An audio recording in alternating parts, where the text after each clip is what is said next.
Good morning, everybody. Welcome back to the Hot Mess Life Coach. I'm your host, Brian Hogan, both a hot mess and a life coach, because yes, that is too allowed.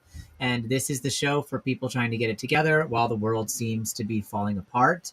As I like to always remind you, I like to say the world seems to be falling apart because it is truly not falling apart. We are going through the birth pangs of an unprecedented transformation of human consciousness.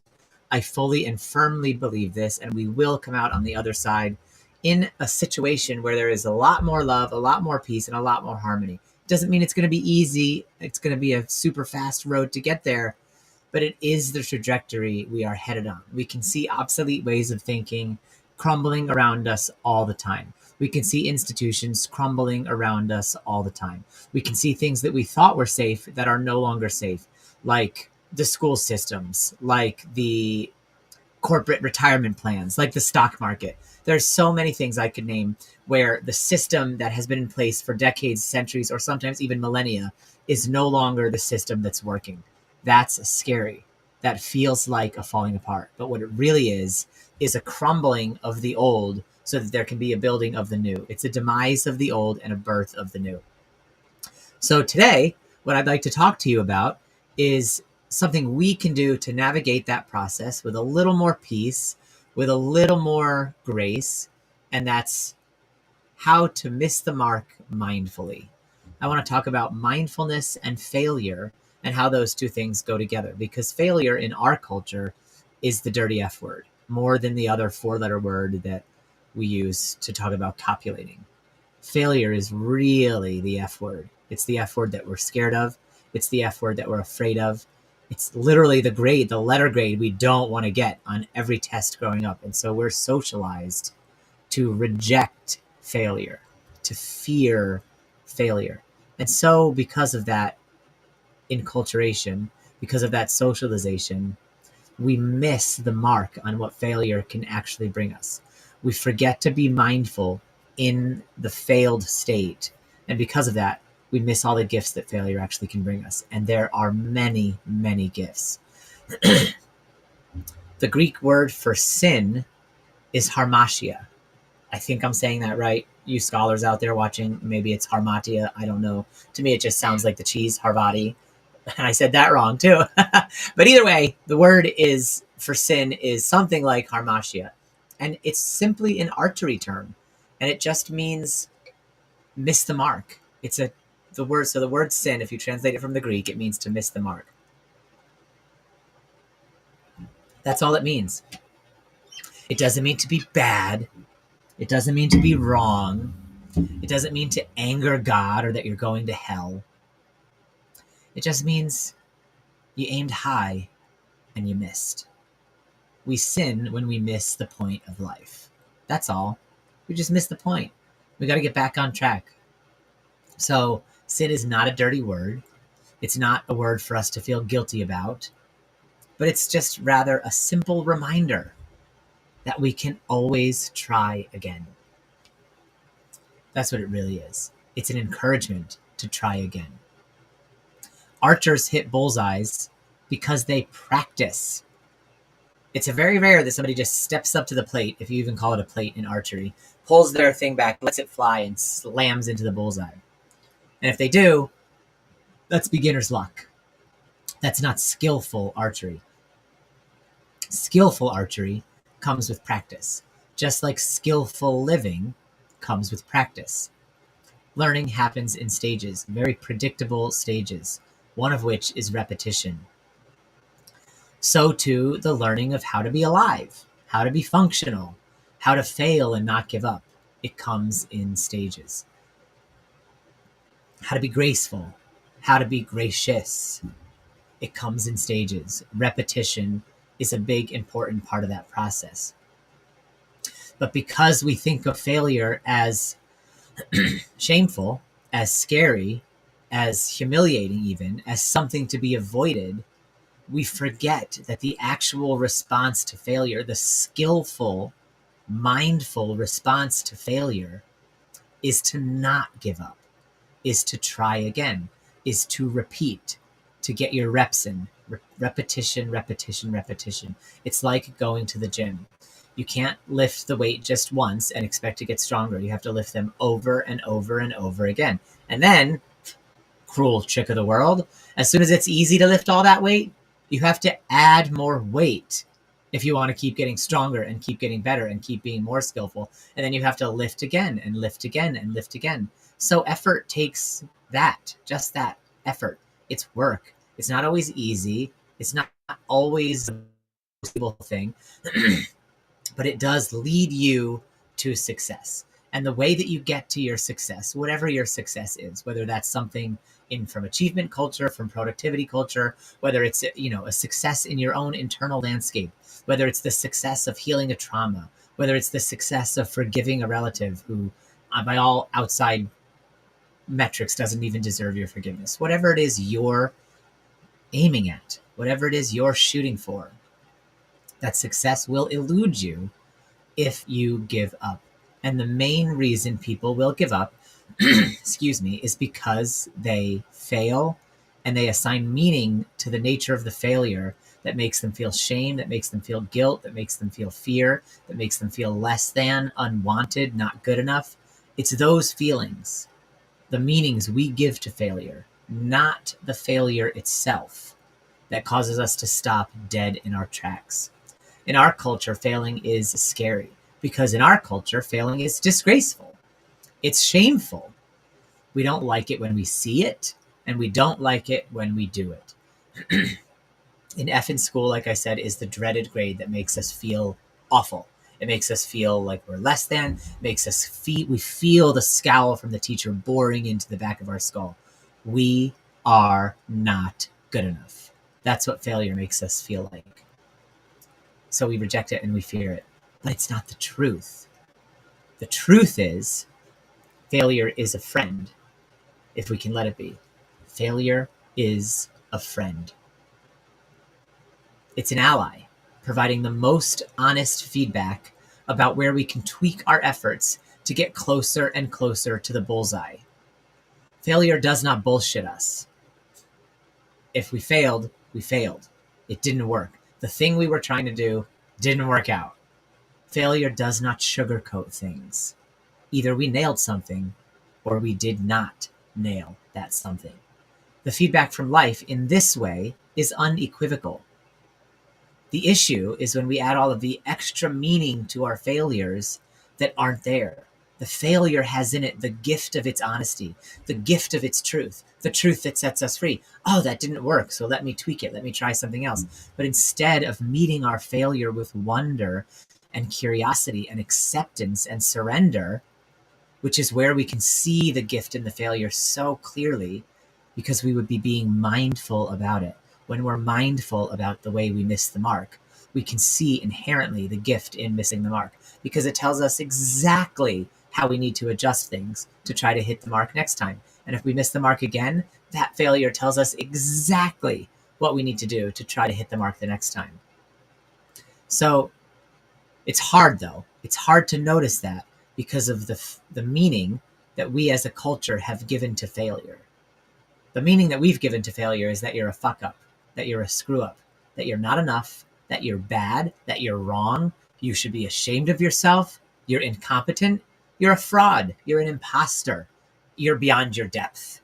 It's humiliating. You should stop embarrassing yourself. Stop trying so hard to do things you're just not capable of doing. How dare you? How dare you try and fail? Ugh, it's just hard to watch. That's the cultural definition of failure. And so we stop. We stop trying. We stop doing, because it is hard to watch. It's hard for us to watch when other people fail, and it's hard for us to feel watched when we fail. The paradox is that when we do that, when we give up, when we stop, we actually fail again right then by rejecting failure, because we fail to see the friendliness in it, the feedback in it, the gift that it truly is. Here's an example. Every time the Wright brothers failed to fly a plane, they made slight tweaks and adjustments. And eventually, by using the failure as feedback, they were able to, spoiler alert, get a plane to fly. That was miraculous at the time. Miraculous. They had so much cultural pushback So much forces of culture pushing back on them and saying, you're not going to get this right. You can't make this happen. It is impossible. Flying is for the birds, literally and figuratively. And yet, here we are, passenger airliners flying overhead every second of every day. If they had given up because they were afraid of the continued failure of not getting their planes to fly, that would have been the real failure right there. So they kept at it. They kept making new mindful meaning out of their missing of the mark. So failure just means there are tweaks to be made. Nothing more and nothing less. When you are going down a path that's wrong for you, it is perfectly okay to cave and throw in the towel. That's not what I'm talking about here. I'm talking about when you're pursuing a dream or a passion or a hunch that won't let go of you. Meet your failure with mindfulness then, so you can see all of the gifts in it, so that it can spur you on to not giving up. Because failure, in that sense, is actually just trying to help you. It's not so serious. Culture makes it so serious. But you can just keep making small adjustments. You can just keep making small tweaks. You can just try again. This is why it's so important to bring mindfulness to our failures. In the research that I've been doing lately, I've been looking into mindfulness. And in fact, mindfulness and music therapy has been shown to reduce anxiety in patients with bone cancer.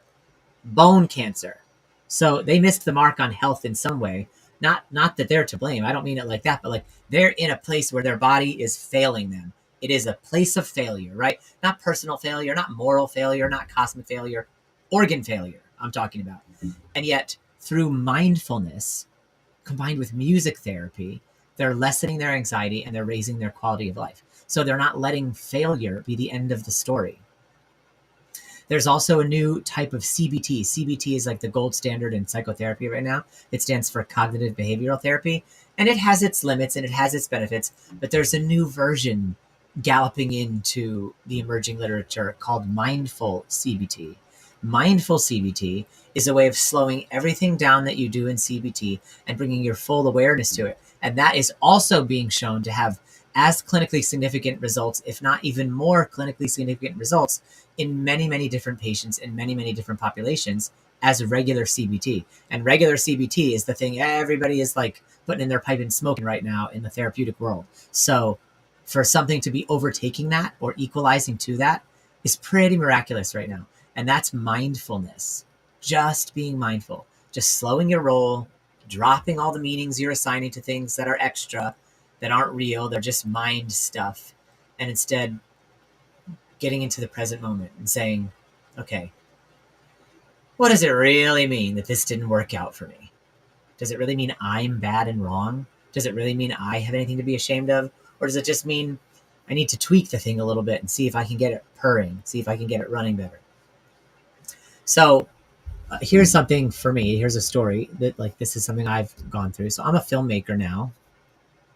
I've been an aspiring filmmaker for as long as I can remember. It's been a dream of mine since I was a child. I wanted to be an actor, a director, a filmmaker. Now I do all of those things on a semi-regular basis. So I've made 8 award-winning short films, and I teach screenwriting now at the university where I got my MFA. So I'm doing what I love. You know, by all intents and purposes, I've made it to a place that's very satisfying for me. But it was a very scary process to get here. And I still have further I want to go to in this realm of filmmaking and screenwriting.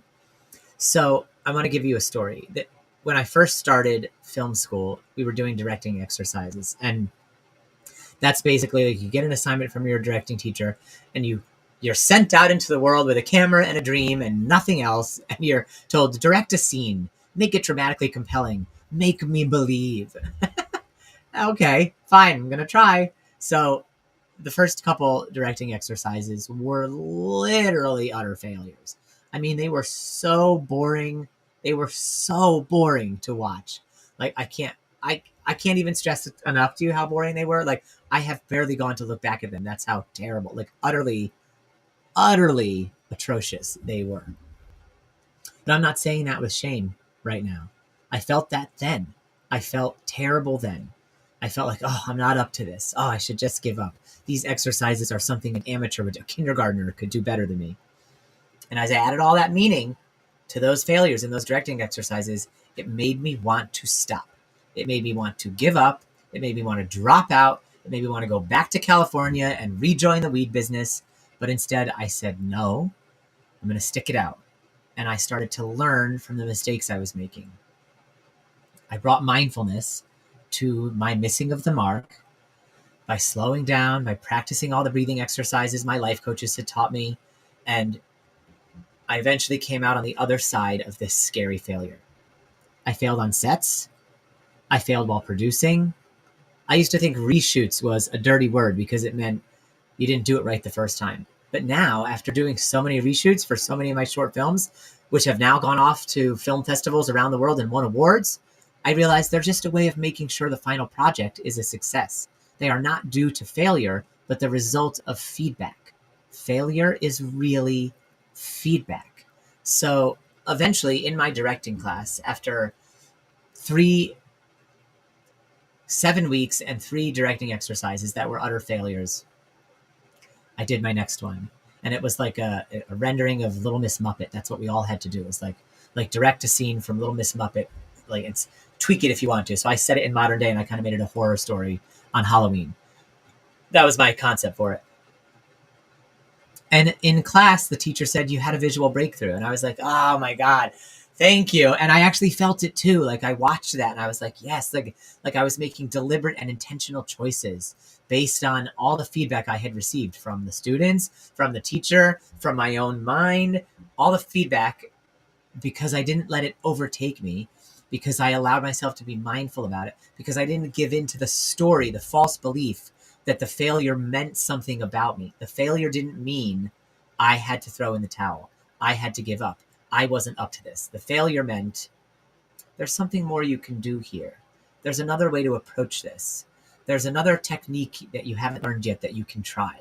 So because I let the failure mean that, I let the failure be friendly, and I let the failure mean feedback instead of letting the failure mean I'm not good enough, I ended up having a visual breakthrough. That was back in 2017. It's been 6 years since then. I've made a whole bunch of short films. They're traveling around winning awards, and now I have a screenwriting gig teaching at the university that I graduated from, which I utterly love. None of that would have been possible had I given up as a result of my early failures. And there have been plenty of failures since then, and those just continue to be the iron that sharpens me, that's honing my craft. So we all have failures. That's the other thing. Everybody has them. You're not unique because you're failing at something. It seems that way because our culture has us hide failure. Our culture has us reject failure. And so most people don't admit when they fail. They don't talk about it. They don't admit it. They brush it under the rug. They're not trying to be deceitful. They're trying to save face. They're trying to survive because our culture doesn't like it. We don't like failure as a culture, but we should, because failure is how everything important was ever accomplished. You're flying where you're flying for your vacations because 2 brothers had piles of failures at their feet before they invented flight. Okay, so failure is a gift and we need it. We need it to progress in our society. So I want to give you a mindful failure practice that you can take with you and bring forward into your life. So it starts with noticing your present moment fully when you are in a shame spiral from failure, or when you're in a disappointment spiral from failure, or a fear spiral from failure. Notice your present moment. And here's what this looks like. Step 1, admit how you really feel. So I feel embarrassed. I feel sad. I feel disappointed. I feel scared. Whatever it is, admit how you really feel. That's step 1, because that's the truth, and the truth is what sets us free. Step 2, feel how that feels in your body and acknowledge it. This makes me shaky. This makes my skin hot. My heart is racing. I feel heavy. I feel tight. I feel clenched. Whatever it is. So you acknowledge how you really feel, and then you acknowledge how that feels in your body. So mindful then emotions, then body. Now that you're in your body, step 3 is to embrace the present moment fully by reminding yourself things like this. It is okay to feel like this. I am still fine in this moment. I am not unique in feeling this way. As you do this, you are essentially grieving the outcome you thought you would get. You're grieving the loss of your success, and you're therefore being mindful about your failure. You're being mindful about missing the mark because you're grieving fully the loss of your success rather than skipping over it, pretending it didn't happen, or throwing in the towel. Then step 4 is to acknowledge how you want to proceed. I want to rest now. I want to try again now. I want to look at my schematics now. I want a bubble bath now. Whatever it is, there's no wrong answer here. Acknowledge how you really want to proceed.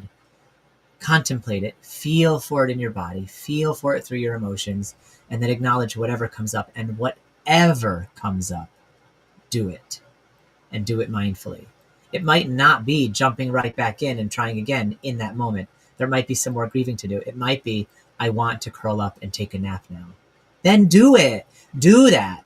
You know how they say there's an app for that? Well, I like to say there's a nap for that. Anything that's going on in your life, there is a nap for that. So if it's time to take a nap, turn off the lights, curl up under the covers, and take the nap. Whatever it is that your body and your emotions want to do, when you bring mindfulness to your failure, do that thing. It's part of your grieving. It's part of your healing process. Do that thing.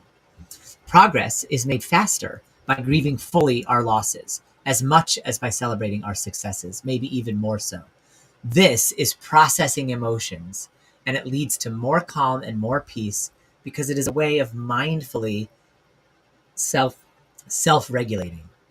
So do that. Do whatever comes up for you, whatever it is that comes into your mind as the next nudge or suggestion. Then step 5 is do some deep breathing. So take some nice, slow, deep breaths. Doing the deep breathing calms your nervous system down and keeps you in a relaxed state of being, a relaxed nervous system state. So do the deep breathing. And then step 6, mindfully acknowledge how your physiology has changed. So it could be something like this. I'm calmer. I'm breathing deeper. I'm not sweating as much, or whatever it is. If you're still feeling triggered or activated, that's okay too. Then acknowledge that. This made it worse. I feel angrier. I feel like I need to keep this a secret. I feel fear and shame.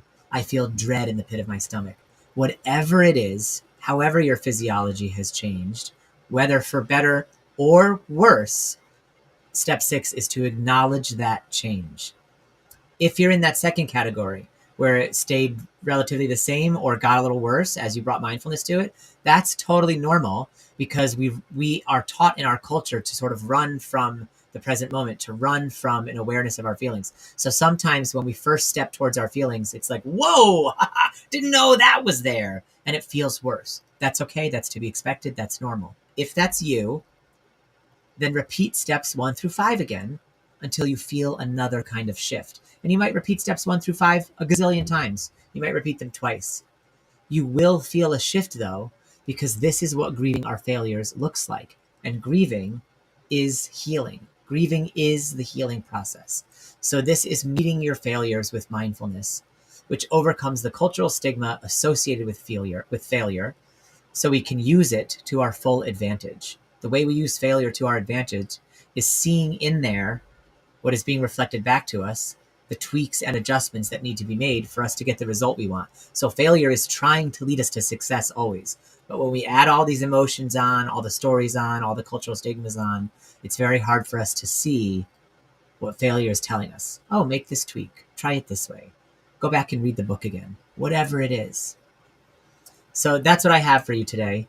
Do what you can to miss the mark mindfully. Practice that 5 or 6 step process, depending on which category you are in, and meet your failures with mindfulness so that you can see that failure is friendly, failure is feedback.